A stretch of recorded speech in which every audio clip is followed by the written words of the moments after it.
Blog Talk Radio.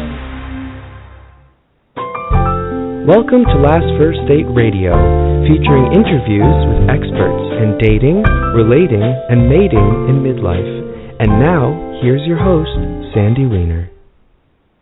Hello and welcome, everybody. This is Sandy Weiner, and I am the founder and chief love officer at Last First Date. I want to thank you all for joining us today. Last First Date Radio is a show about achieving healthy, off-the-charts love in the second half of life. And we have a fabulous guest coming up in a few minutes. I'm going to be speaking with Lauren Urasek. She was named the most popular girl in New York City in online dating. I think it was OKCupid. And she's going to be talking about the ups and downs of online dating. And for many people who are dating in midlife, most people talk about the downs of online dating and not the ups. So I am all about putting a positive spin on dating and really giving people some really actionable tips. So Lauren's going to be sharing some of her adventures in online dating and also some tips you can take away no matter how old you are. So one of the things I really specialize in is helping women date as the high-value women that they are in every other part of their lives.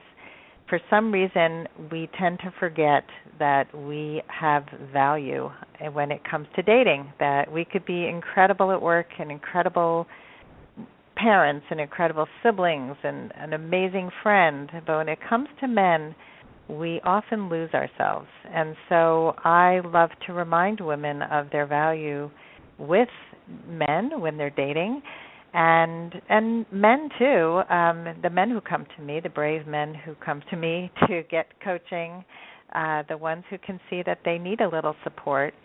Those are men who also sometimes need to be reminded of the value that they bring to a relationship. So I have recognized that there are several things that we do when we're dating that we don't see, that we tend to be so close to the situation that we don't see what we're doing. And one of the things that I used to do all the time was to tell men how crazy busy I was.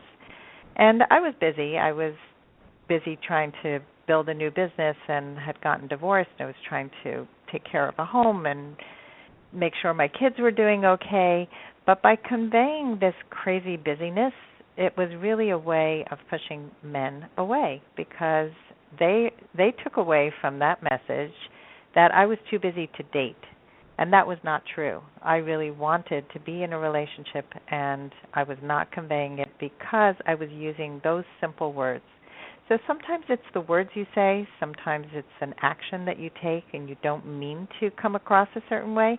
But dating is all about first impressions and judgment, and the more you can be aware of the impression that you're giving out, the more successful you can become in really attracting the person who's right for you. So I would love for you to receive this free guide that I created on the top 3 mistakes that midlife daters make over and over again. And I give actionable steps on how you can turn them around so that you can attract the love of your life and go on your last first date. So if you'd like a copy, it's free. All you have to do is go to lastfirstdate.com, and you can sign up on my homepage, and pretty much every page on my website there's a link to sign up. So I would love for you to have a copy. And now for our special guest. Lauren Urasek is a science geek turned makeup artist in her mid-20s with more than 15,000 4- and 5-star ratings, an average of 35 messages a day, and hundreds of thousands of profile views from interested suitors. Lauren was dubbed the most popular girl on OKCupid by New York Magazine. After being inundated with online dating messages, she began to document them in her Tumblr and in this hysterical little Tumblr, and we're going to talk about that in a minute. So I just wanted to welcome Lauren to the call. Hi, Lauren. Hi, how are you? I'm great. How are you? I'm well. Thanks for having me. Thank you. So how shocking was that to find out that you were like this hugely popular person on in OKCupid. Yeah, I mean, obviously this first happened about 2 years ago, so I've had time to process it definitely, but initially when I found out, it's really flattering, obviously, but yeah, it kind of brought like a whole new world of, I mean, really everything. It changed my career, it changed the way I think about dating. So, it's just one of those things that you never expect to happen, but once it happens, it kind of changes everything. How did it change your career? Well, obviously I have my book out now, which, if you told me 2 years ago when the first article in New York Magazine first came out that I would be writing a book, I would have thought you were crazy. So that's the huge thing, obviously, but it's also just brought to light a lot of other issues and not just issues, but I get emails from women and men all over the world saying thank you or bringing up just other thoughts that they have. So it's really just made me reevaluate what I want to do in my life. So are you thinking of following a career in helping people with online dating?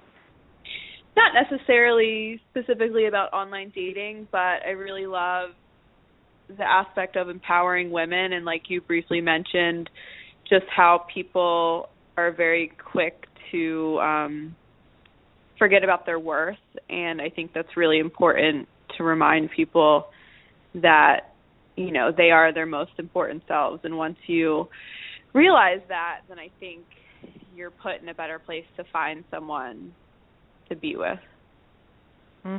Yeah, absolutely. So one of the things I was really impressed about with you is that you didn't come from being the most popular kid in the world. You struggled growing up. And so can you speak about that a little? Because I think, people might look at your picture and see this beautiful woman and she's got this edge to her. I mean, you've got tattoos and this cool haircut and they don't know what your past was and how far you've come in terms of being the most popular girl. So can you speak to that a little bit?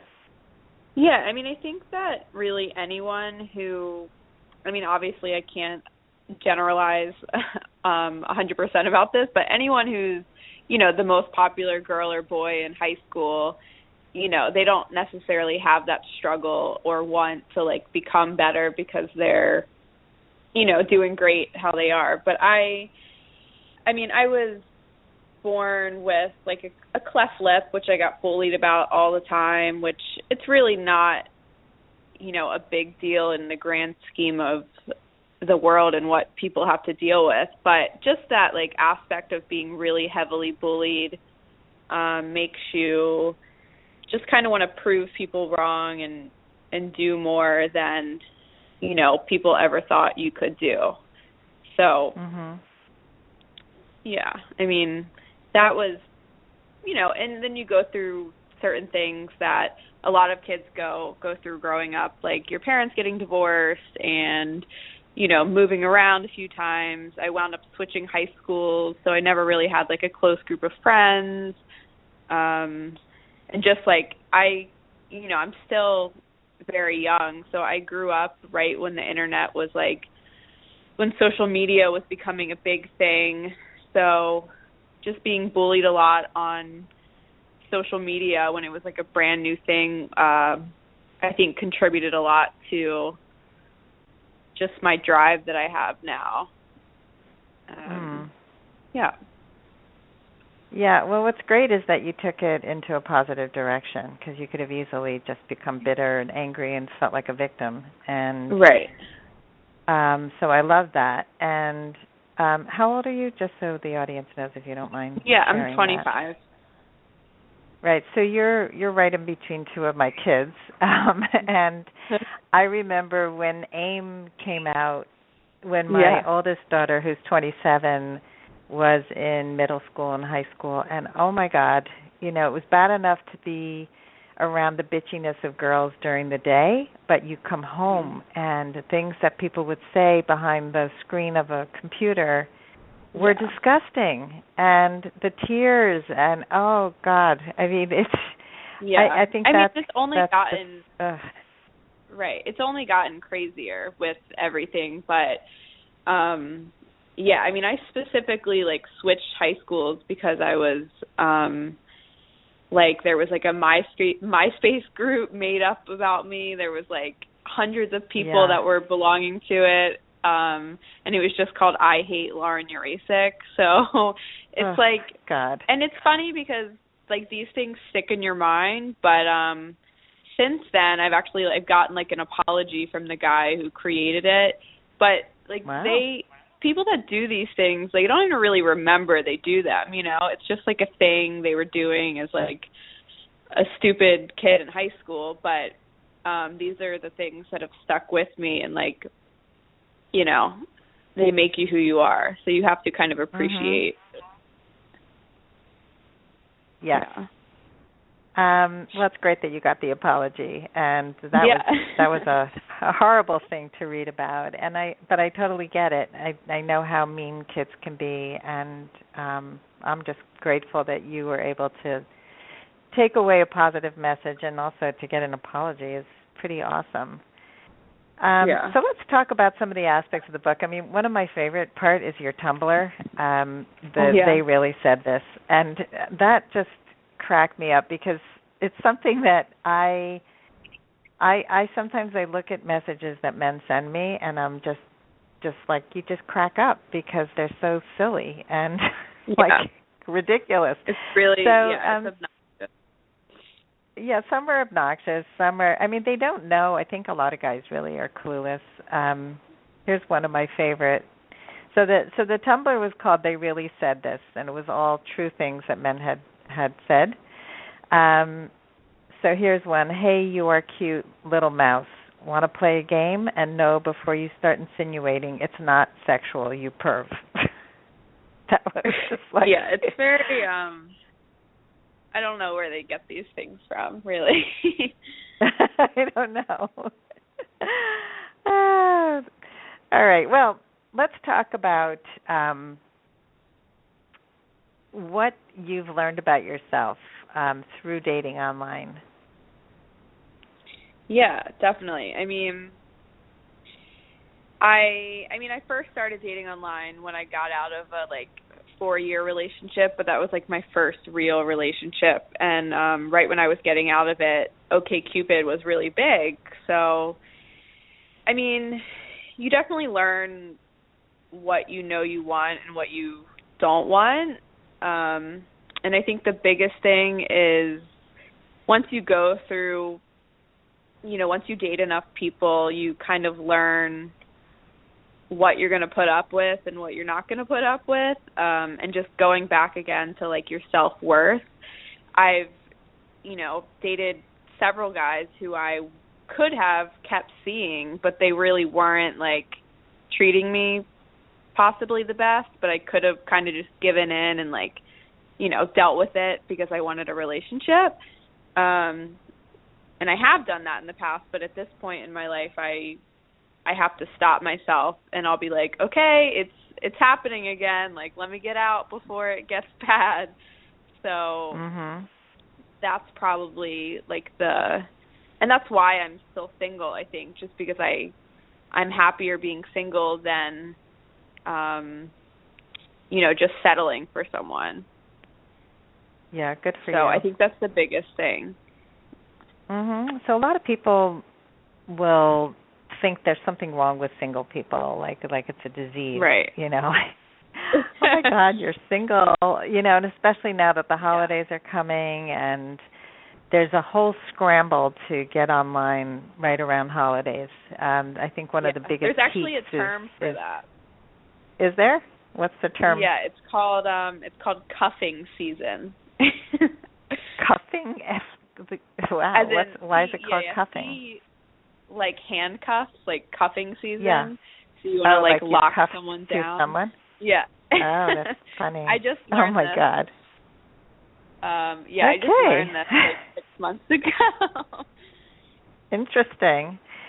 Yeah. So during cuffing season, when everybody thinks, "Oh my God, I need a date for the holidays, for Christmas and Hanukkah, for New Year's, for Thanksgiving," and then people sit around the table and they're like, "Why are you still single?" And so I think you need to stand in your power and stand in your own belief and be proud of who you are. And being single is something that you are proud of, because you don't want to settle for somebody who doesn't treat you well. And so I love that you're able to walk away from the men who are not right for you. Yeah, and I think men that out there. Right, and I think that when you're, of course, being single and being in a relationship has its ups and downs, but I think when you can stay busy and focus on yourself, being single doesn't have to mean like going around to a million different guys or girls. It really just means focusing on your own happiness. And if you stay busy with that, then the majority of the time I find myself not even thinking about dating. And the times where I have met guys that I really get along with, it's just kind of like, it just happens. I mean, I'm on online dating, but it's their apps in the background. I'm not constantly like checking, every hour. So, so yeah, I think that's the most important thing, is just to be content on your own. And if you're constantly looking for someone or feeling like you're missing something because you're by yourself, then you need to kind of figure that out first before you start dating someone. Yeah, I agree. And it's often that people think somebody's going to save them, and that's a fallacy. You need to really... and it might be great. Right, it might be great at first, and you might be happy, but eventually it's going to come back to why you weren't happy with yourself in the first place, I think. Absolutely, and I'm glad you're figuring it out now, not in 25 years, like I did. So let's talk about online dating itself, and if given your experience with online dating, what do you think are the essential elements in creating an online dating profile? Yeah, I mean, I definitely think photos are obviously probably the most important aspect of it. And I was actually listening to a podcast with like Aziz Ansari, who just came out with his modern romance book. And they were saying, online dating should really be called like online introduction services, because you're really just matching with someone that you think you're attracted to, and you have somewhat common interests, but you shouldn't be putting too much thought into like every word they write, like if they like a movie that you don't like, things like that. But I definitely think having great pictures is a good start. If you're getting into very technical aspects of it, you should, have high resolution photos. You shouldn't be wearing sunglasses. You shouldn't be in a group of people. And I have like a whole list in my book of things that I think are good tips. And then besides having good pictures, you should write something thoughtful that's not super generic, because, at the end of the day, there's thousands of profiles. So, if you're writing things like you love to travel and, take walks on the beach or whatever it might be, the last 5 people probably wrote that. So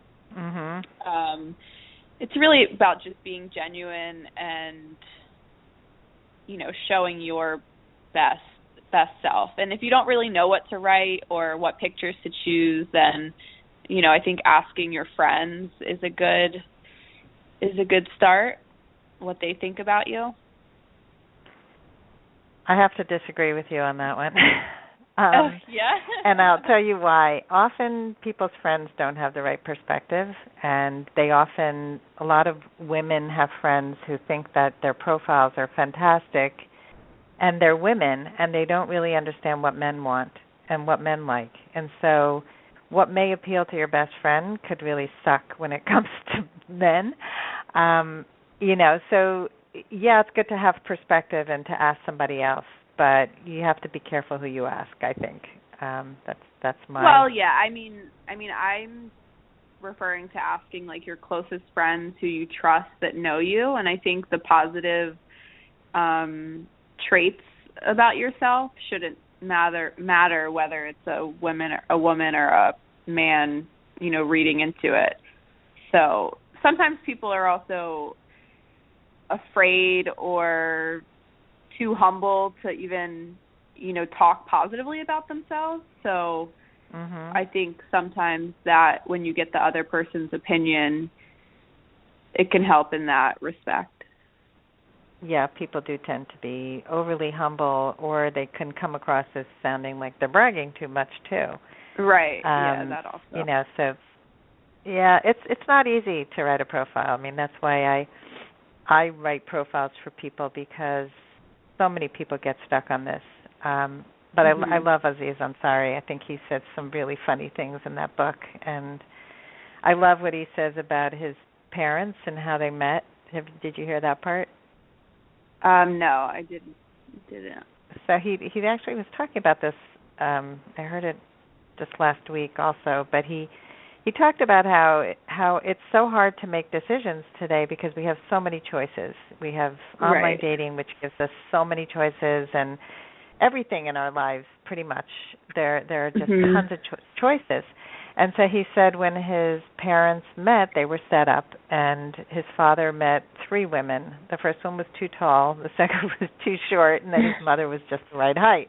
And then that was how easy it was. And he said, I can't even choose a restaurant for dinner.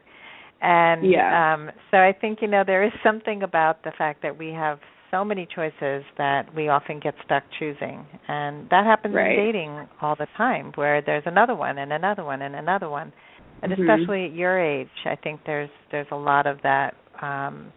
Well, if I don't like everything about this person, let me throw them back into the pile and pull out another one. Do you find that kind of like looking over the shoulder? There might be somebody better. Yeah, I definitely. When I was I would say over the last 3 years, I've gone in and out of spurts where I'm not on online dating and then on it. But I definitely think I had my moment where I was just meeting people and meeting another person and then going on another date. So I've realized now that if I have any interest in someone, I'm not going to check my online dating profiles. I'm going to pursue that person until it can't be pursued any further. And I think more people need to think like that, because even if you're messaging someone and you schedule a date, but then someone else messages you and you're like, oh, well, maybe I should go out with this person, you should really stick to that first. You should play everything out as long as you can play it out and give people an actual chance. As opposed to just picking the next thing. And I think a lot of people have issues with that now, but I think going through the time I had maybe a year ago when I was going on a few dates every week, it actually just exhausted me and made me just not happy. So I decided to consciously change the way I dated. Yeah, it can be exhausting, especially if you're not you're not connecting deeply with anybody if you're constantly dating first dates. So if your goal is to be in a relationship, then you have to be selective. I once had a woman come to see me. She had been on 200 dates in a year and a half. I mean, she was getting older. Her parents everybody was telling her she was too picky, and I said to her the opposite. I said, I don't think you're picky enough. I think you're just going out with everybody, and you need to start saying no to people. And in fact, that same day, she was on her way from New York to Baltimore to go on a second date with a guy that she didn't even like. And I said, cancel the freaking date. Like, I can't believe you're going to go spend time, money, effort to go on a date with someone that you know is not going to go anywhere. So, you know, that's what I think a lot of people will go to that extreme of just like, let me just go out with everybody. That's not a good way to do it. So let's talk about first messages, because a lot of people are confused about how to send emails. I mean, you have all your Tumblr crazy messages. That's what guys sometimes think is, you know, hi, beautiful.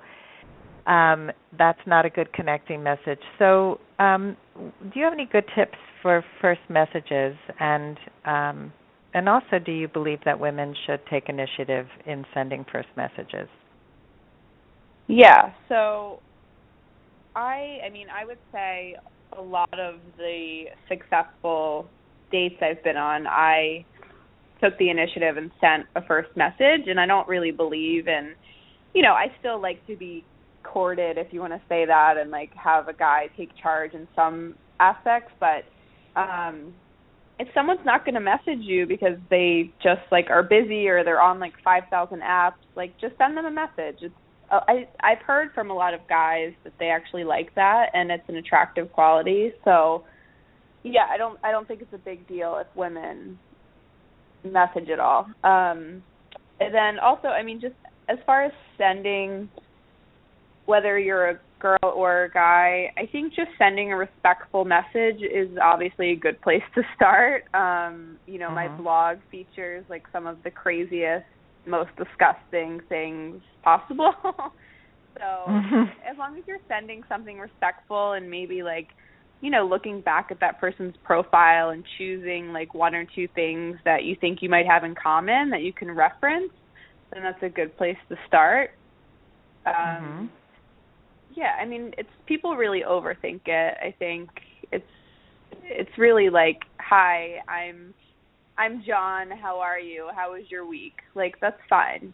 You know, it's just to get the ball rolling, and that's really it.